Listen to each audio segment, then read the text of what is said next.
I was surprised that it was a woman, hard to fathom. We were all surprised that a female, the godmother, was responsible for this much violence, could be this evil. Griselda Blanco grew up in the tough streets of Medellin, Colombia's second-largest city. Her neighborhood, Barrio Antioquia, was a hotbed of crime, filled with gangsters, prostitutes, and killers. It was so notorious that it was officially labeled a tolerance zone where illegal activities were tolerated, much like a red light district. Starting as a pickpocket, Griselda soon escalated her criminal activities. It is said that at just 11 years old, Griselda Blanco committed a shocking act. She kidnapped a boy her own age from a wealthier neighborhood, hoping to ransom him for money. However, when his parents didn't take her threats seriously, she made a chilling decision. Without hesitation, she ended the boy's life. It was a stark display of her willingness to do whatever it took to achieve her goals, even at such a young age. In the mid-1950s, at just 13 years old, Griselda Blanco escaped from her drunk and abusive mother. She crossed paths with Carlos Trujillo, a much older man involved in forgery and human trafficking. Trujillo was known for smuggling hundreds of Colombians into the United States annually. Over 5 years, he mentored Griselda in the dark art of forging passports, and she quickly mastered the skill of creating fake identities. Together, they organized the illegal smuggling of thousands of people into the United States. Trujillo became more than just a mentor. He was Griselda's partner, and some say her true love. He taught her everything he knew, particularly the ins and outs of smuggling. By the time Griselda turned 19, she and Carlos Trujillo were married with 3 sons, splitting their time between Colombia and New York. By the late 1960s, Carlos Trujillo met a sudden end. Officially, his death was attributed to liver failure. However, unofficially, suspicions arose, pointing towards Griselda as the one behind his demise.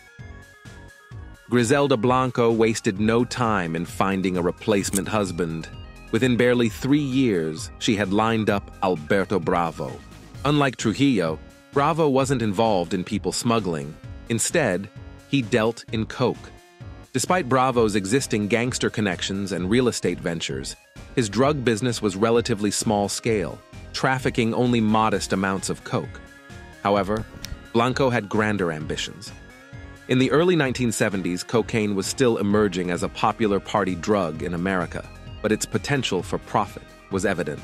Blanco recognized this burgeoning market and saw an opportunity to establish a coke empire. With her criminal prowess and Bravo's connections, they were poised to capitalize on the growing demand for coke in the United States. Together, Blanco and her new partner were primed to make a significant impact on the drug trade, initiating a crime wave that would reverberate across the nation. At this stage, it becomes apparent that Griselda Blanco strategically cultivates relationships with men that offer her economic and social advantages from the outset. As the new decade began, Griselda Blanco and Alberto Bravo were residing in Queens, New York City. Leveraging Trujillo's old people smuggling network, Blanco efficiently distributed coke throughout the city. Simultaneously, she devised innovative methods to smuggle drugs into America. One of her most notorious techniques involved modified bras. The first step in Griselda Blanco's operation involves her lover and business partner, Bravo, purchasing coke in Bolivia and Peru. They then transport it across the unguarded borders to Colombia, where it's repackaged in Blanco's hometown of Medellin. As a woman operating in a male-dominated world, Blanco's stroke of genius is devising a new method to smuggle coke into the U.S. She decides to conceal the drugs in garments, ensuring they blend in with a woman's natural figure. Blanco specifically selects Colombian women as her mules and trains them to use their sexuality to distract border guards. Encouraging the women to dress attractively and be flirtatious with customs and immigration agents, Blanco ensures the success of her operation. Each woman carries a kilo of coke aboard flights to the U.S., resulting in a net profit of $10,000 per mule. To the average customs officer, Blanco's drug mules appear as just particularly voluptuous women, making it unlikely they would suspect that they're concealing coke in padded bras. It was a deceptively simple plan, yet remarkably effective in evading detection. The mules landed in New York, where Griselda's underground network of Colombian distributors eagerly awaited their arrival. Within hours, the coke was distributed and made its way onto the streets. Within just a couple of years, Griselda Blanco and Alberto Bravo flooded New York City with white powder. They had so thoroughly dominated the market that even the mafia struggled to compete.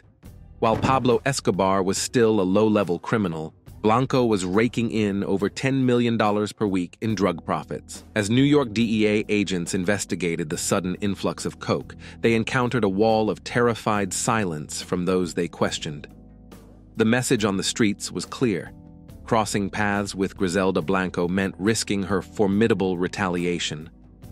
However, even the strongest silence can crack. One of the DEA top agents was Robert Nieves, a Puerto Rican-American who grew up in Brooklyn, New York. He was recruited by the DEA to tackle the Colombian drug trade. His partner, Bob Palombo, was a Spanish-speaking narcotics expert. After 3 years of investigation, they finally caught a break. 2 years into their operation, they arrested a small-time dealer who faced a 30-year prison sentence. Fearing the consequences, the dealer agreed to cooperate with the government. He revealed that his supplier was a woman named Leila Parada. Parada worked within the organization as a distributor, and the NYPD identified her early on as being involved. Robert Nieves and Bob Palombo realized that while Parada might not be a big fish, she could still provide vital information about the true masterminds of the distribution network. To gather intel, they wired her apartment and listened to conversations. However, this task wasn't easy. They lacked sophisticated technology, and the Spanish spoken was in code. Colombian traffickers had their own slang and codes, making deciphering conversations challenging. Phrases like "somebody has left the funeral" could mean coke was en route to New York, while "beautiful children with good bones" might refer to high-quality coke with crystal. Not only did they speak in guarded terms and camouflage their conversations, but they also used a jargon unique to the Medellin neighborhood they grew up in, making it difficult at times to understand the essence of their discussions. To add to the challenge, all the names used by the Colombians were fake. They operated under aliases, never revealing their real identities. They possessed excellent false IDs, ranging from driver's licenses to passports, with multiple names associated with those documents. However, in the transcripts, 2 code names appeared more frequently than others: Carmen and Gloria Caban. These sisters were already serving time for coke trafficking and were considered veteran drug mules. It was believed that they had connections to key players in the Colombian coke network. Robert Nieves visited the older sister Carmen Caban in prison, but even from her secure cell, she refused to talk. Nieves made her an offer: placement in witness protection and the chance to see her family again. Unable to resist the offer, Caban revealed the names of 37 Colombians involved in drug dealings in New York alone. Finally, she disclosed the name of the ruthless criminal mastermind behind it all, Griselda Blanco. Operation Banshee was initiated to gather evidence against Griselda Blanco, resulting in the preparation of 37 indictments. However, before federal authorities could take action, Blanco vanished.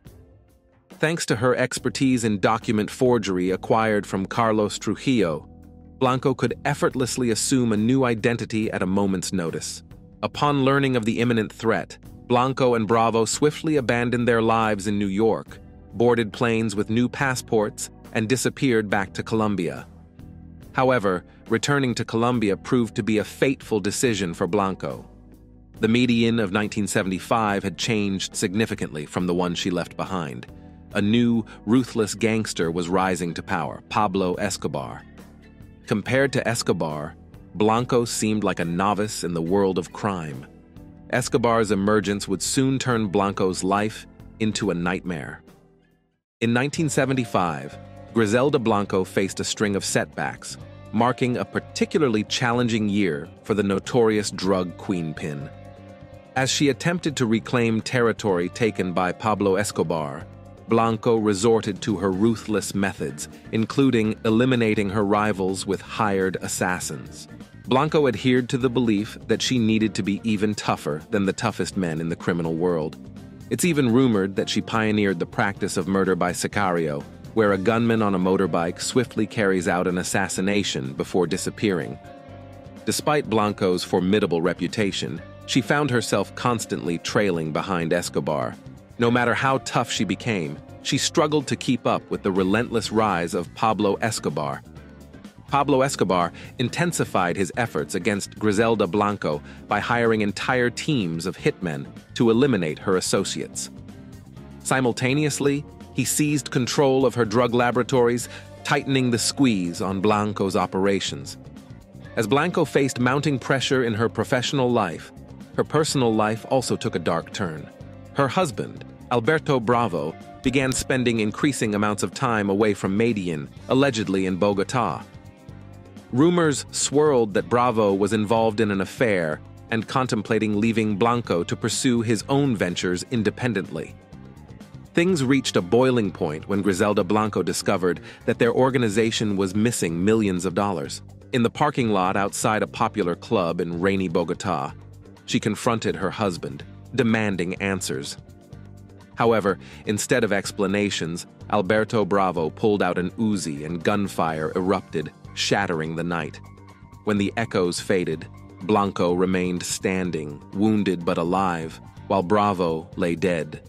This brutal act solidified Blanco's reputation as the Black Widow.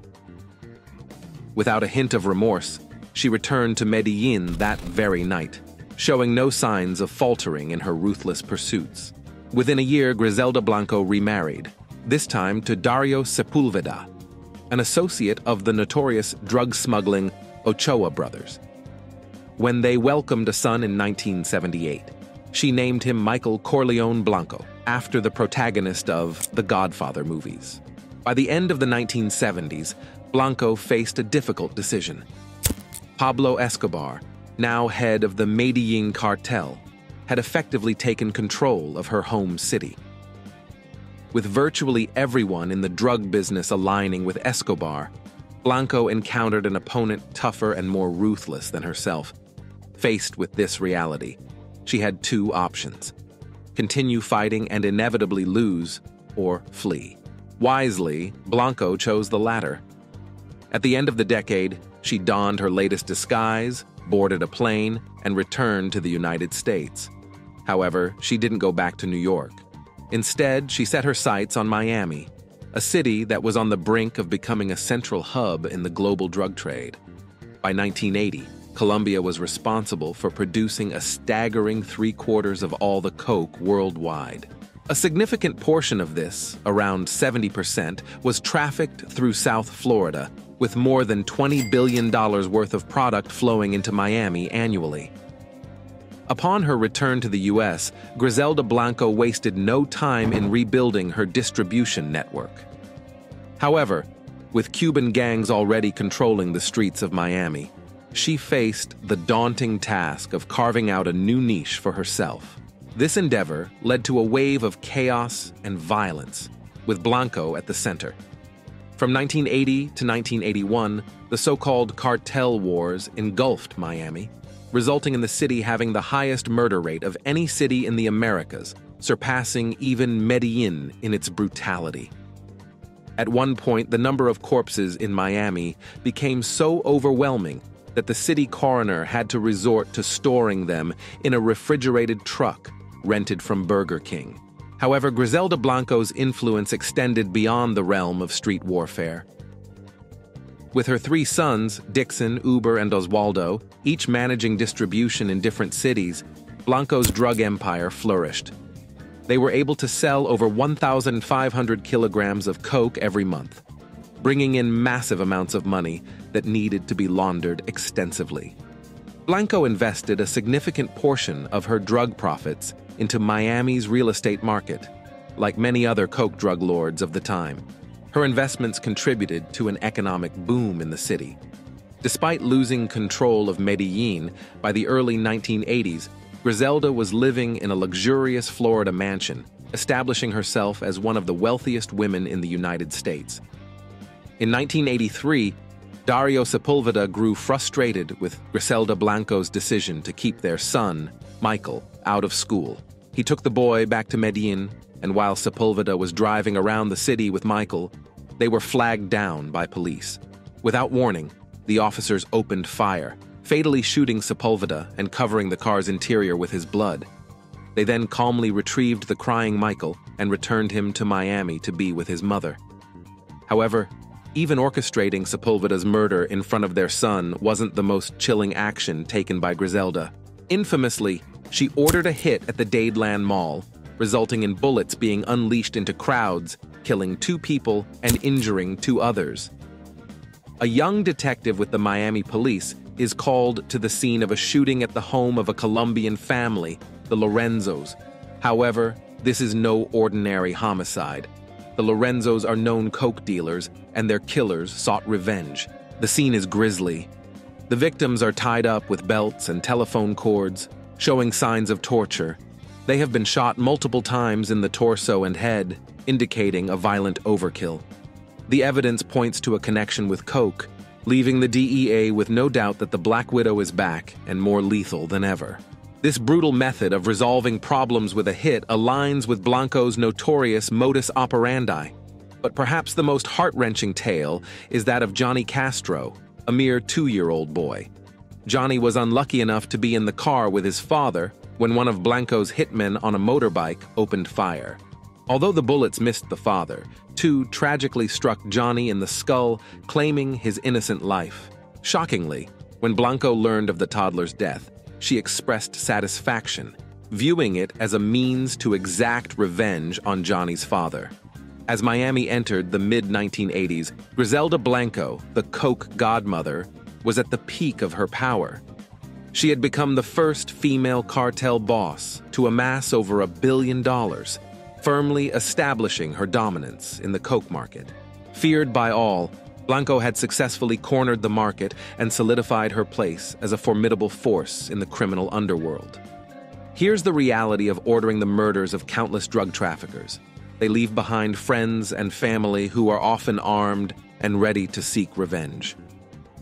Griselda Blanco found herself in this precarious situation in 1984. Living in a city teeming with vengeful individuals eager to retaliate against her, Blanco had no choice but to abruptly leave Miami and go into hiding in California after just half a decade in the city.